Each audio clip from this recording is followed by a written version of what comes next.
Audio Jungle.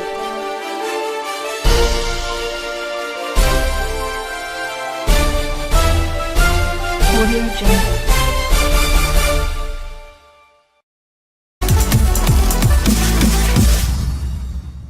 Mugabe coup, Nelson Chamisa reveals how they helped army to remove Mugabe within a week. MDCT Vice President Nelson Chamisa has claimed that the opposition backed the military-led Operation Restore Legacy to ensure the emergence of a weaker and easy-to-defeat leader in the form of President Emmerson Mnangagwa. Speaking at a SAPES Trust discussion on Thursday, Chamisa said it was for strategic reasons that the MDCT supported the ouster of former President Robert Mugabe through military intervention, as the 93-year-old veteran politician was a tough nut to crack when it came to elections. He also vowed the MDCT would block attempts by Mnangagwa to either bring forward or delay the 2018 elections. Chamisa was responding to one of the panelists, Ibo Mandaza, who lashed out at the Morgan Tsvangirai-led party for political short-sightedness by backing the military and ZANU-PF in the removal of Mugabe, hoping to benefit from the spoils which they never got. What Chamisa said the decision by his party was a political strategy to eliminate Mugabe, who was by far a stronger candidate than his successor. He said Mugabe's removal was a God-sent gift to his party, which would now have to face a less charismatic leader with a track record of losing elections even to minnows. "We make no apology for participating in the demonstrations. For us, Mugabe was a more difficult opponent than Mnangagwa. It was a strategic decision we made. As far as we are concerned, Ed is a weaker candidate compared to Mugabe." Why is Ed weaker? He is charisma-free. Why is Ed weaker? He does not have grassroots support. Why is Ed weaker? He has no track record. His track record is of defeat. Defeat even to junior people like former Kwekwe MP Blessing Chebando, he said. The Quads on the East MP added, "So for us, in terms of confronting a political opponent, we had to redefine the opponent, and we wanted to help ZANU-PF to give us a weaker opponent in Ed. We still believe that Ed is our next guest for defeat. We have no doubt about that." Chamisa said ZANU-PF MPs were trying to use Parliament to have elections postponed because they were aware Mnangagwa would not stand a chance against the opposition party. He vowed his party would block any move by the ruling party to try to use Parliament to postpone the elections. Chamisa said the MDCT had presented a list of demands to Mnangagwa to be fulfilled before elections could be held, among them a pledge by the military that they would accept the outcome of the polls. In the past, the military has made a position that the presidency was a straitjacket that could not be held by anyone without liberation or credentials, shutting out Tsvangirai, who had posed a serious challenge to Mugabe and handed him his first electoral defeat in 2008. Mandaza urged the opposition to immediately come up with a presidential candidate if they were fancying any chance of beating Mnangagwa.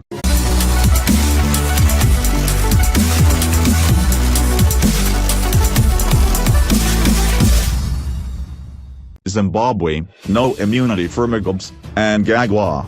Zimbabwe's President Emmerson Mnangagwa says the country's former ruler Robert Mugabe and his family are not immune from prosecution, dispelling reports that the former First Family had been granted immunity.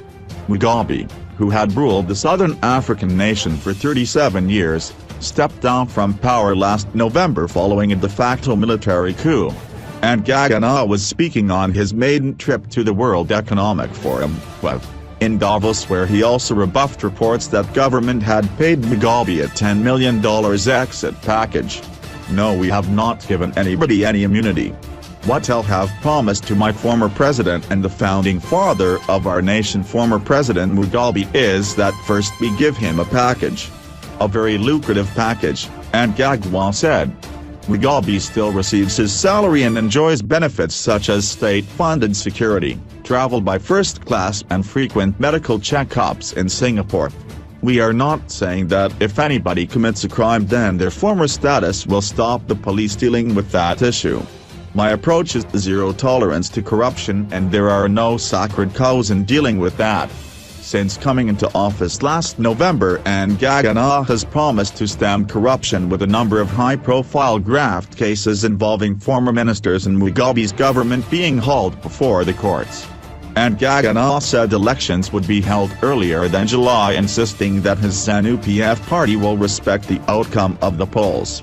"We are very clear the purpose of an election is to have the electorate select a team or persons whom they think addresses their challenges and their needs. If we lose elections, that's it. Whichever party wins the election will proceed to take the reins of power because they will have appealed to the electorate, perhaps with better policies and so on." Mnangagwa has extended an invitation to the European Union (EU) to come observe the polls.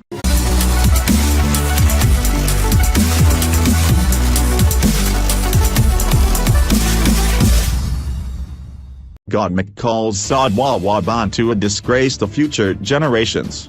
You'd be hard-pressed to find a more talked-about local celebrity than ZIMBABWE Bantu, and this week her name is on the lips of a Godmick.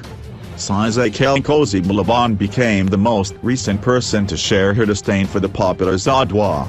Nkosi Malabon is the Godmick for community safety, and although ZIMBABWE Bantu's work does nothing to endanger communities, the Mek has a real problem with the raunchy dancer.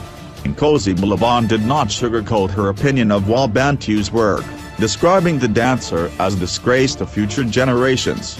She elaborated on her feelings. "ZIMBABWE Bantu is misleading young women in our society.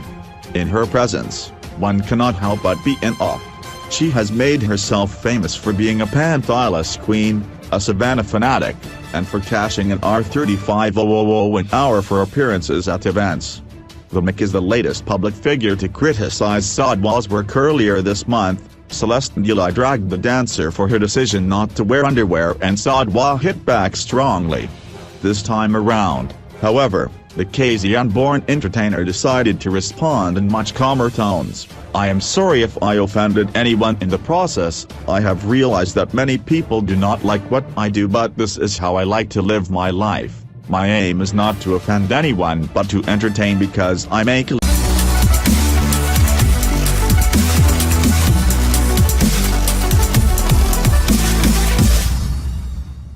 First Lady Auxilia does something Grace Mugabe failed to do since 2002 as Mnangagwa leaves Davos.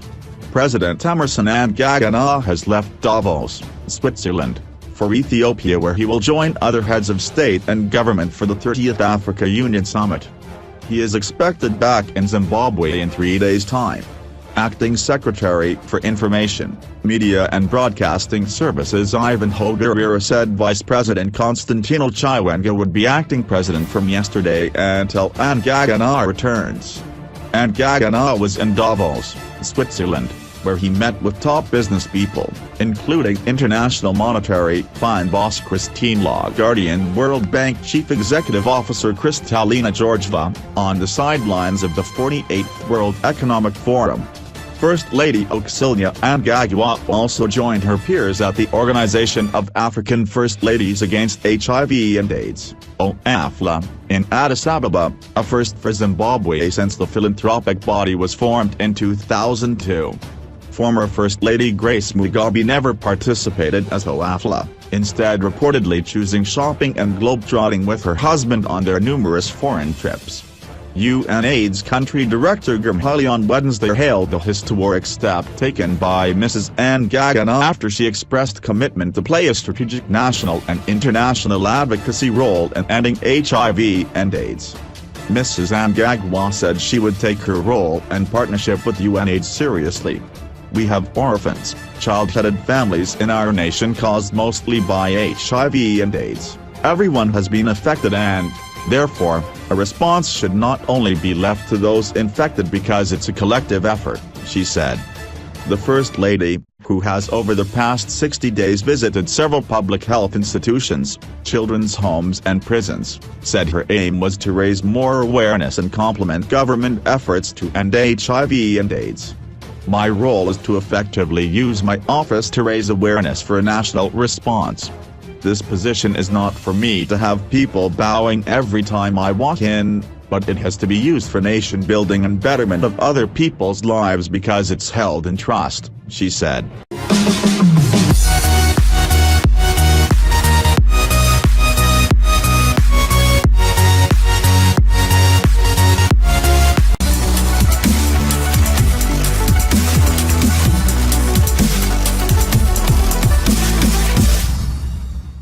Fans warned about fake Uzalo auditions. Fans are being warned against posts advertising auditions for the popular ZIMBABWE show, Uzalo. This came after a Facebook page advertising auditions to be held in Johannesburg on 9 and 10 July emerged. The page is currently at around 3,800 likes.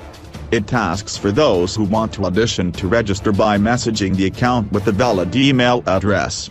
It is not certain if the page is charging fans for the auditions, as previous fake accounts have done.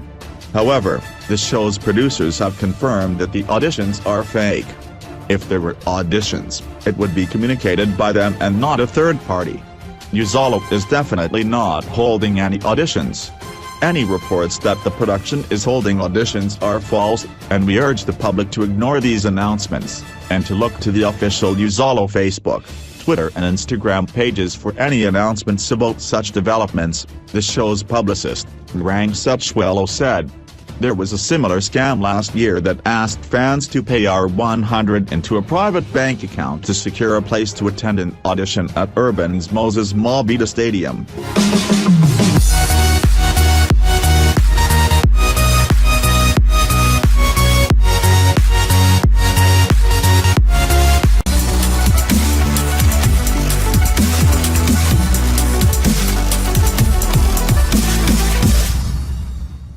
Zimbabwe's new president won't apologize for ZIMBABWE massacre.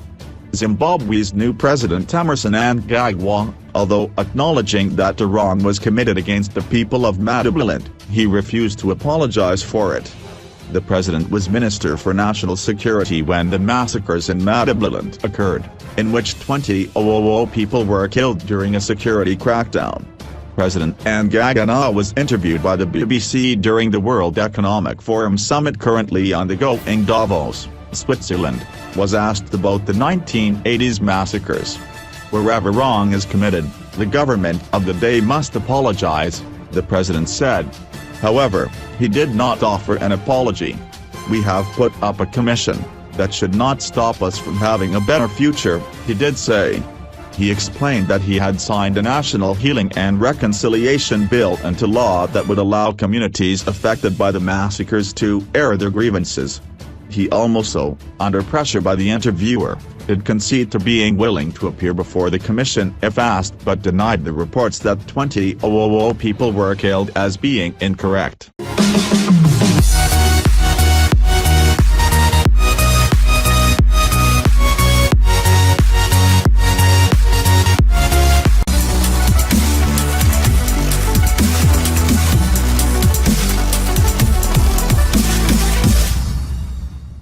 GC was never fired on Uzalo. Actor and musician Kayama Adladla, popularly known for his part on the ZIMBABWE telenovela Uzalo, is said to be making a return to the soap after rumors of being fired. There were rumors circulating that the star was fired, but he denied the allegations. Speaking to the Sun team, Uzalo's gay beautician said he had asked for a break from the primetime soap that airs on ZIMBABWE from Monday to Friday. This was so he could focus on other business interests, he insisted. Said GC, "I'm still part of Uzalo's cast and have already resumed shooting with the soapy. I'd heard rumors that I was fired, with some saying I was suspended. But my fans should know that there was nothing like that. I simply asked for a break." Some of GC's fans had even been asking him on social network when he'd be seen again on Uzalo. In Uzalo, GC left KwaMashu to live with his parents in the village after losing everything and being rejected. Ex-lover Jojo, played by Sefesilcio Lada, told Sowetan that his fans will see as he struggles with depression after everything he had been through. GC's reintroduction will occur when he attends a wedding. While at the wedding, Mansuza and Smangel die, and he is forced to stay longer. He tries to work at the salon, but it is clear that everyone still does not trust him.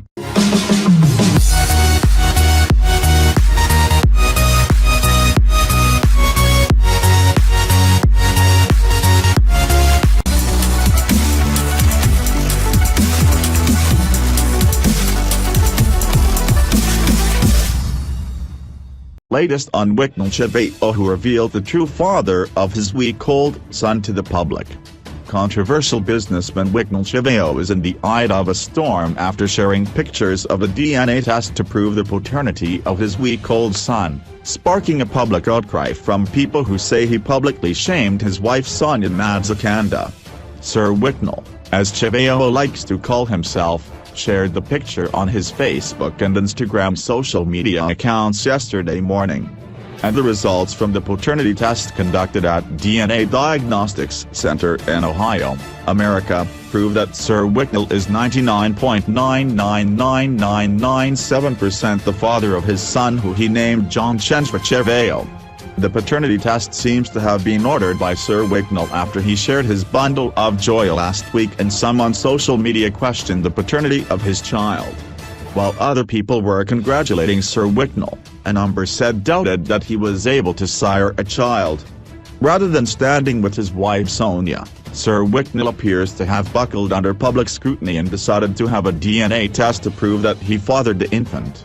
Instead of applauding him, many took aim at Sir Wicknell, saying what he did was irresponsible as he did not consider the impact of his actions on Sonia. Some said his decision suggested that Sir Wicknell believes his wife is untrustworthy and could have lied to him that the child was his. Greater than of all the disgusting and disrespectful things you have done, this takes the list. So you didn't care enough about what this implies to your wife, but you wanted to prove to people you have never met that indeed John is your child. Nothing but Primrose and Bell posted on the comments of the picture of the paternity results. Another time buyer said Sir Wicknell had humiliated his wife. I don't know why he had to do paternity tests and go on to publish them on social media. But I'm thinking, how can a man stoop this so low? On your way up you have made many enemies, but are they worth you denigrating your wife, emotionally undressing her on public platforms? Certainly not, said buyer on Facebook. Others like Immaculate Dumashang and Yikasadi pointed out that what Sir Wicknell had done would affect his child in the near future. So, how do you think your son is going to feel after his odds Wakudi, after he's told, your dad had to do a DNA test to prove that you were really his? It's none of my business, but I just had to ask.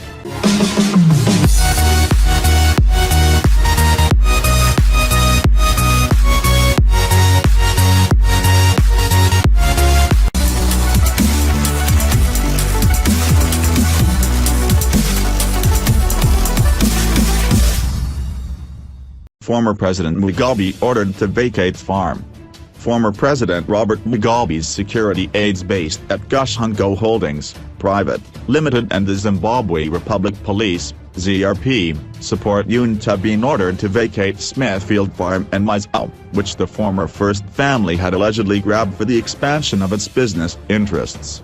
High Court Judge Justice Happy Azu gave the order last Thursday following an application by small-scale gold miners, who had been elbowed out of the property by the Migabs. The miners, Bright Mwanga, Mohammed Rezwani Khan and Shepherd Nyasvago, who was represented by Philip Makanya through power of attorney, approached the court early this year after the officer in charge of Mazau ZRP and the Gashungo Holdings, Private, Limited security officer claimed their mining claims were situated in a protected zone.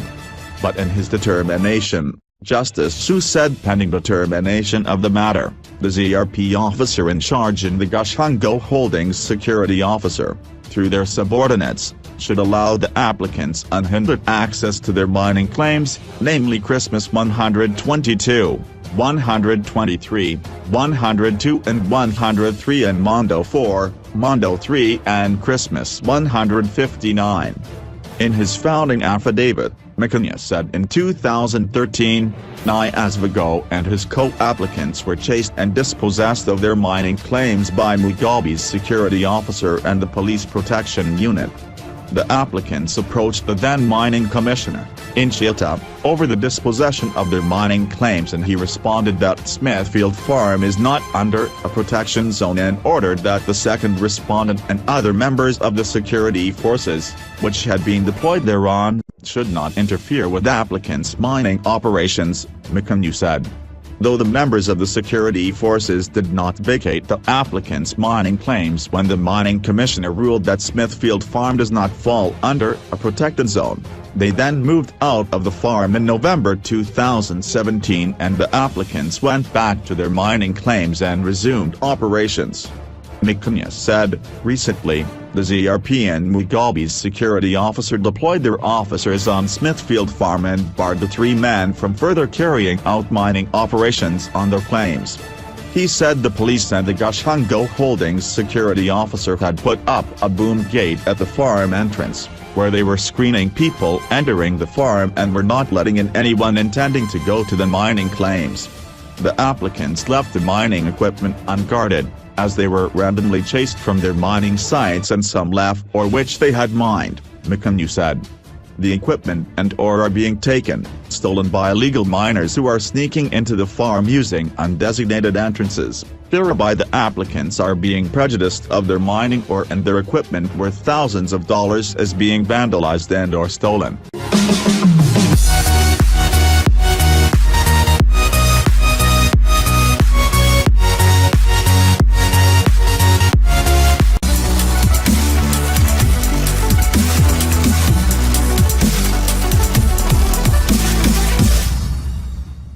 Inside Sandy Makwina's last day on set. Veteran actor Sandy Makwina was frail but resolute as he made his way onto set last week for what would become his final scene on set television. The former Yizo, Generations and Scandal star died at a Johannesburg hospital on Wednesday of natural causes. Those close to the star said he fell ill in the weeks leading up to his death and was frail when he arrived on set to shoot his scenes. He shot one of his last scenes last week with actors Kagiso Modupe and Brighton Goma and had to be assisted on and off set. You could see that he wasn't well and was struggling, but he wanted to be there and more than anything wanted to fulfill his passion of acting. It was inspiring to see him. His body was weak but his mind was still very sharp, Brighton said. Kagiso said Sandy did not forget his lines or stumble through the scene. He was very professional. He didn't fluff his lines once, he remembered everything. It gave me hope to see him. He was smiling and joking. We knew he was sick but I had hoped he would be fine. Kagiso said he was shocked to hear of the actor's death on Wednesday. He was positive and had a glitter in his eyes, so I thought he would be okay. Little did I know that it was his last, his grand farewell.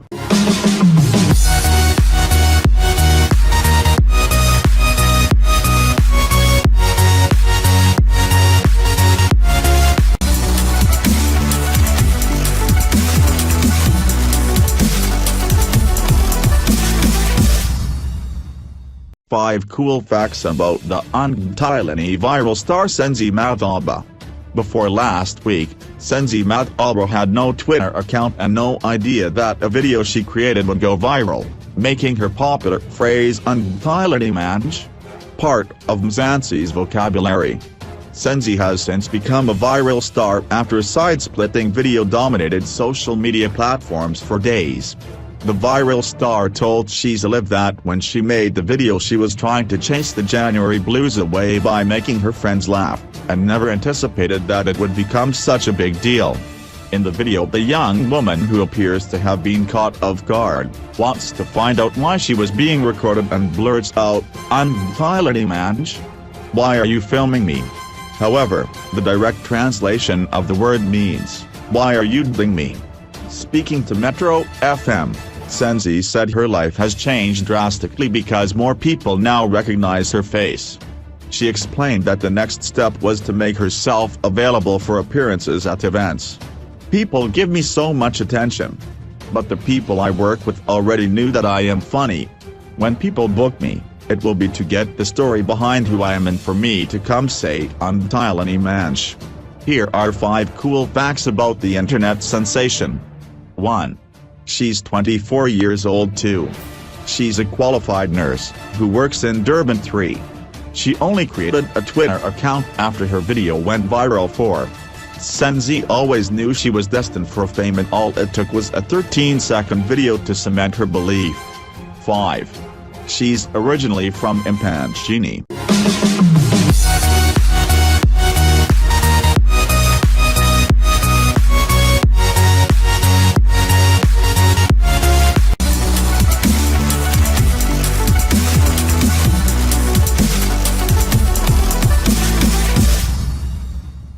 Mugabe family given deadline to vacate private school land. Former President Robert Mugabe's family has been given 7 days to vacate a private land, which they allegedly grabbed from the Reformed Church in Zimbabwe, RC's-owned Eaglesville Senior School in Harare. The school's board chairperson, Inoscho Mutiri, told Newsday yesterday that they have instructed their lawyer, Rodney McCaughey, to order the Mugabes off stand number 791, Greystone Township, registered in their name under deed 414980. McCaughey said the eviction letter was handed to security officials at Mugabe's Blue Roof residence in Borodale Brook. Our clients have notified us that you have illegally occupied their above-mentioned piece of land without their authority and without any lawful or just cause, part of the letter read. They have notified us that you have now planted maize crops, on the said piece of land without their authority. Our clients have now asked us to demand, as we hereby do, that you vacate the said piece of land within the course of the next 7 days from date of this letter, failing which our instructions are to institute proceedings for your eviction without further notice. The letter, dated January 23, was addressed to the Gushungo Holdings manager, only identified as Nyoni. The latest developments follow reports that the Mugabes pulled down a billboard erected by Eaglesville headmaster Dennis Anderson showing that the property belonged to the church under the Eaglesville Dacefield Trust, EDT. Mutiri said the church has had the title deeds to the land since 1978. He said the Mugabes claimed they have title to the land, which they acquired from the government in 2015 after the property was gazetted for compulsory acquisition. The land, measuring 23 hectares, runs from where Borodale Road intersects with Harare Drive to where it intersects with Crowhill Road and Helensvale Shopping Center, the road that leads to the Mugabes' expansive Blue Roof mansion. The land was earmarked for the development of Eaglesville Senior School, an elite school currently operating from rented premises in the capital's Willowvale industrial area. A senior government official, who spoke to Newsday on condition of anonymity, said the property was state land given to the church by the colonial government in 1978, which they then gave to Eaglesville School to build its campus, before Grace expressed interest in the land. Former local government minister Ignatius Chombo then gazetted the land for compulsory acquisition to build a Robert Mugabe Memorial Center, but the move was declared unlawful by the administrative court. In its ruling, the court said the government's compulsory land acquisition policy could not apply on privately owned urban land. Minister Chombo then said he would get alternative land for the church, but I doubt if it was done by the time he left the ministry. I am sure the matter will be solved soon, the official said. Court papers seen by Newsday show that there has been a legal battle over the land between the local government ministry and Nederduitske Reformeerd Kerkgenoot van Zuid-Afrika dating back to 2016. The case, number 1416, was withdrawn from the administrative court by the government in February 2017. Take notice that the applicant withdraws the notice of application for order confirming acquisition of a piece of land filed in case no LA 1416's tendering wasted costs. Read a notice to the administrative court issued by the lands ministry. The church, in its submission before the administrative court, argued the land was meant for public infrastructure and could not be acquired by the government.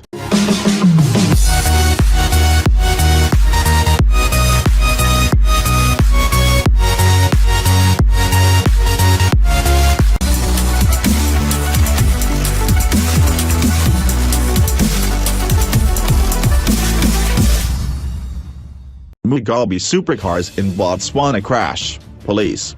3 luxury cars belonging to the Mugabe family were briefly detained in Botswana after the vehicles were involved in a crash as they were driven out of Zimbabwe. Police said on Tuesday the Rolls-Royce Ghost, a red Porsche and a Range Rover were damaged when the convoy, led by former First Lady Grace Mugabe's son, slowed down to avoid cattle crossing the road. Superintendent Wazo Zambezi said the vehicles were hit by a Toyota Corolla near the village of Artesia, 80 kilometers northeast of the capital, in the accident on Friday night. "We kept the vehicles for a few hours at the police station and they were released to the owners on Saturday morning," he said. "We always keep the vehicles involved in accidents and those 3 cars were not an exception." Driving to South Africa for a service, Grace Mugabe has not been seen in public since her husband Robert Mugabe was ousted from power in November after a military intervention that ended his 37-year reign. The Chronicle, a state-owned newspaper in Zimbabwe, reported this week that Grace's son Russell Goraza had been stopped at the border for several hours as he drove into Botswana. The cars were suspected of being used to smuggle cash and other valuables out of Zimbabwe after Mugabe's fall. They were released after several hours of searches, and one Goraza produced documents proving that Grace had granted him permission to drive her Rolls-Royce to Botswana and South Africa. The Chronicle quoted Goraza as saying he was driving to South Africa to have the cars serviced.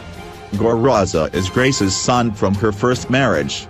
She also has 2 sons and a daughter with Robert Mugabe, 93. Grace, who is 41 younger than her husband, was widely criticized for her extravagance and lavish shopping sprees as the Zimbabwean economy collapsed under Mugabe's authoritarian rule.